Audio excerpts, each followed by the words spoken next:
What's good, YouTube? Coach Rush here. Another edition of Riding with Rush.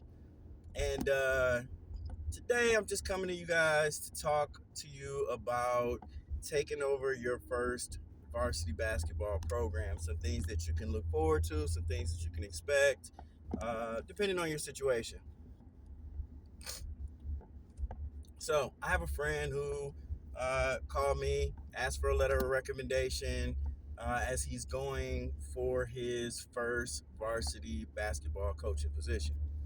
And so I just wanted to share with you guys some of that advice that I also gave to him and that I would also give to you guys in this endeavor. So as you're going through and you're calling people and asking people for letter recommendations and they send those letters of recommendations and things like that, I would definitely advise you guys to send a letter of interest as well. So what a letter of interest is, even if you work in the school, right? It's just expressing to the athletic director in written form that you are interested in the coaching position.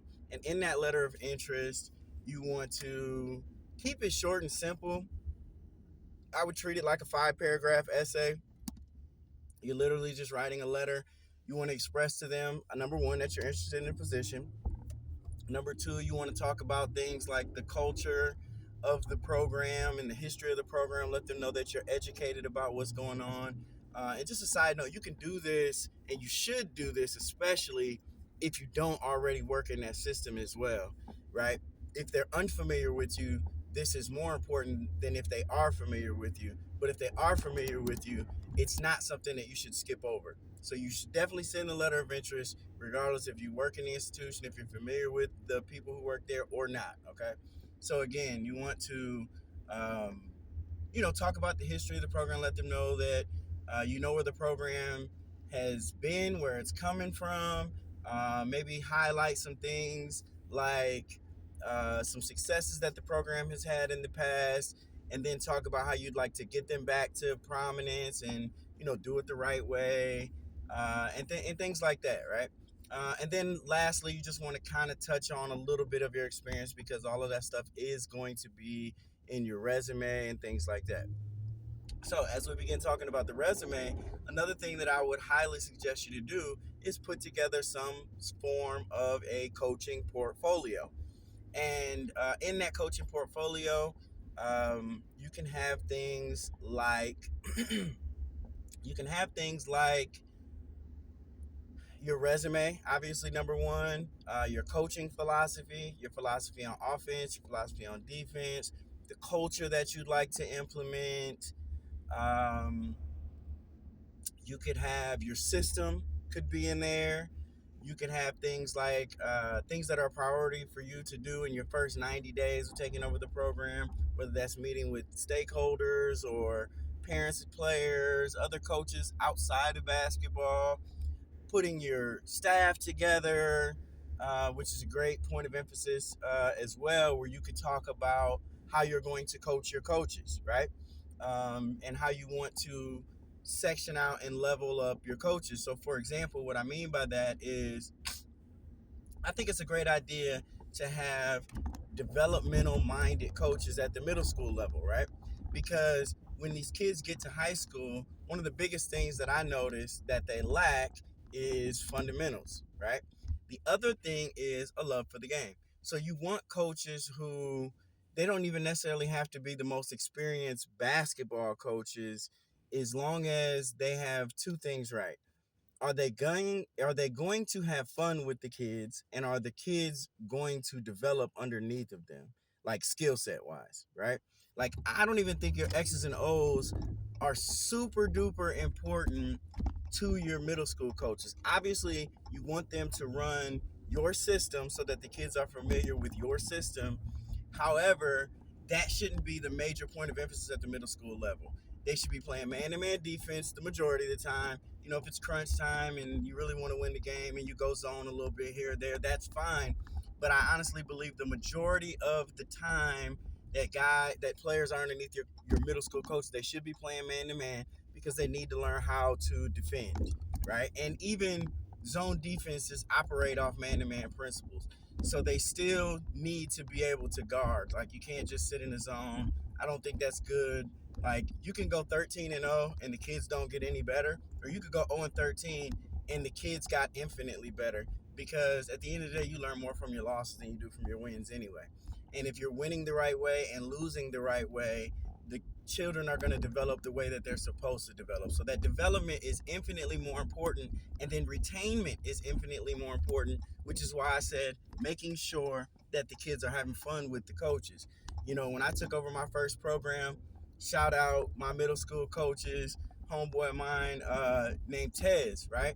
Now, Tez is not exactly what you call a basketball player or a basketball coach. Does he play basketball? Absolutely. Has he coached it at younger levels? Absolutely. Has he trained kids? Absolutely. But basketball was not his number one sport. And he will definitely tell you that. However, the reason I put him at that level is because I knew that parents and players were going to fall in love with Tez, right?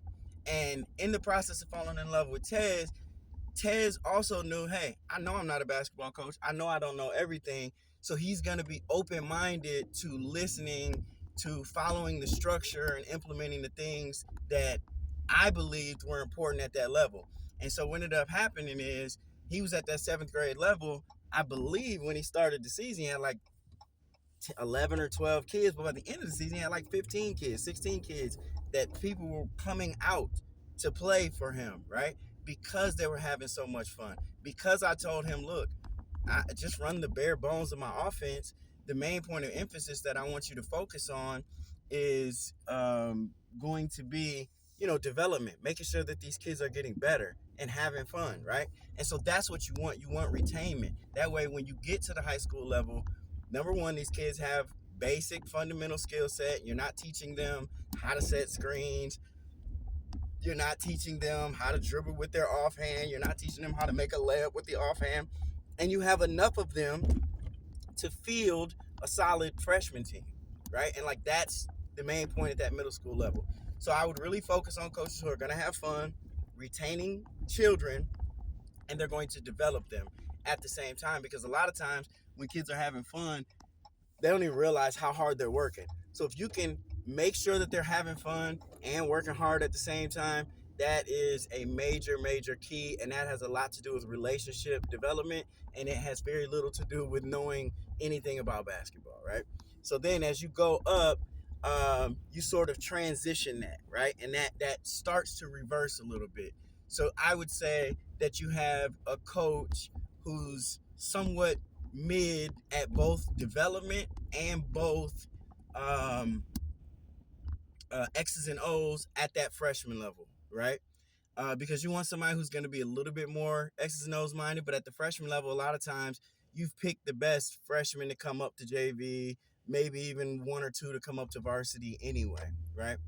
And then at the JV level, you want your most X's and O's minded coach directly underneath you, because at that level, if they're learning what they're supposed to learn at the younger levels, they're going to have that skill development. And that's not to say that you should not continue skill development. I'm at the college level, and I still highly, highly, highly focus on skill development, right? However, just take everything that I'm saying in stride, right?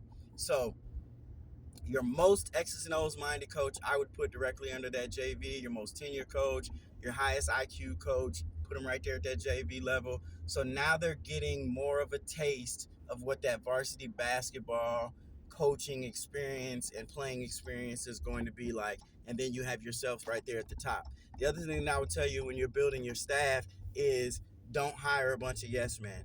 Hire people that you're comfortable bouncing ideas off of and that you're comfortable taking ideas from. Please, please, please do not be insecure. I have played for and coached under other insecure coaches who have an issue with their staff giving advice, or they won't necessarily take their advice. So what they want is, they want a bunch of yes men who are just going to do everything that they say and go, yes sir, yeah, that's a good idea, coach, that's a good idea. I want coaches that at halftime, you come to me and we have differing ideas, right? So at halftime, We let the guys go into the locker room. Me and the coaches all staying outside the locker room. And I say, what do you see? What do you see? What do you see? And then we go in. I let my coaches talk first. I write their bullet points as they're talking on the board. And then I highlight their bullet points, reiterating them to the team, giving a voice to my assistant coaches, and allowing them to be confident in who they are, and letting the players know and the team know that what they have to say is a value. And then I add my piece last, right? And if I don't have anything to add to that, then I just bullet point that and say, all right, let's go, right? But you need to hire coaches who you trust their voice and you allow them to have a voice, right? So that kind of goes back to coaching your coaches. How are you going to coach your coaches and things like that? So all of that type stuff you can put into your coaching portfolio. And then I would also touch on the interview process. So when you go in there, I would say be confident. I would say definitely dress the part. I would say make eye contact. All the things you're taught as a young man. Make eye contact, shake hands, um, do all the quote unquote political things that you need to do, and then answer their questions via your experiences.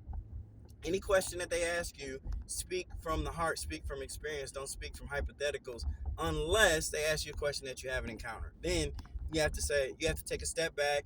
Don't panic. Don't be frantic, and just say, that's interesting. That's a good question. I don't think I've encountered that. However, if I did encounter that, this is how I believe that I would respond, right, in that situation, how I believe that I would deal with it. And then take a deep breath, take a second to think about it, then go ahead and answer the question. But you don't want to be frantic. You want to exude confidence in everything you do in that interview process. And then I would also bring 2 or 3 questions to ask them to show that you are very, very genuinely interested in taking over that position. You're interested in the program. And then it shows you a level of confidence if you taking control of that interview, right? So I would also, in those 2 or 3 questions, I've had interviews where, and basically what you're doing is you're interviewing them at that point and saying, okay, when I do get the job, um, if I need this, ABC, how would you guys handle that? Or, whatever your questions are. And so type of questions that you might ask would be things along the lines of like, what type of parental support do you have in the program? This is especially important if you are not familiar with the program, right? You want to know what type of parents you're going to be dealing with. You're going to want to know what type of issues the previous coaches had, whether it had been with administration or with players, eligibility, behavior, dealing with parents, which is another touch point you might want to touch on in your portfolio, is how you're going to coach the parents, because you are definitely going to have to deal with parents in this line of work. And then, so just, and going back to it, like just questions along those lines, and then say, okay, what are some things that maybe you would have liked to see the previous coach do better? What are some things that you took issue with the previous coach doing?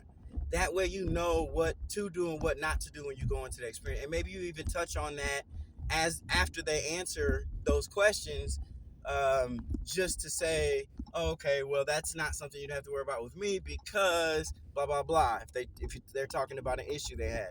Or if they're saying, what would you have liked to see them do better? Then after they answer, you can say how you plan to do better in that area, right? So you really want to leave your mark on that interview process, and you want to turn that interview around and begin to interview them. And then you want to make sure you're lighthearted and having fun, because everybody wants to work with somebody who's easy to work with, right? So you want to make sure that you show through your conversation, through your interviewing of them, that you're going to be a team player, you're going to work together, you really want to mentor these young men, that it's bigger than basketball, and so on and things like that. So if you have questions about putting a portfolio together, you can comment below. I can make a video going through my coaching portfolio if you'd like me to. I actually have an online portfolio. So when I do my letters of interest, I just click that link, copy that link, I paste it right there in the email, and then it's right there for them. And then when I go into the interview process, I also bring it up on my phones, and then I also ask them, hey, if you have a copy of my coaching portfolio, has everybody in here seen it? Because sometimes you might be interviewing with a panel. You might not just be interviewing just directly with the athletic director. Many of the interviews that I've been on has been a panel where it's athletic director, it's the football coach, it's a teacher, the assistant principal. There's, I think the first interview I went on for the first varsity coaching position that I applied for, it was probably like 7 people on a panel. I think the least amount of people that I interviewed with was actually for the college coaching position where I'm at right now, Andrews University, where it was just the athletic director and the assistant athletic director. But I definitely expected to see more in that environment. So you never know what you're going to get. I've been to various different places, interviewed different times. There's 4 people, 2 people, 5 people, 6 people. It's always something different. It's just what they depend on. So you want to make sure that you're also addressing everyone in the room as well when you're speaking and things like that. So I would say happy hunting, going towards your first varsity coaching positions. I'm sure this was not an exhaustive list of things that you can do in your search for a varsity coaching position, but I honestly believe that these are some of the most important things that you should prepare yourself with. If you have any other questions, if you think something else should be added to the list, comment below, hit the like button, hit subscribe. Coach Rush, man, Ryan with Rush. You guys have a great day.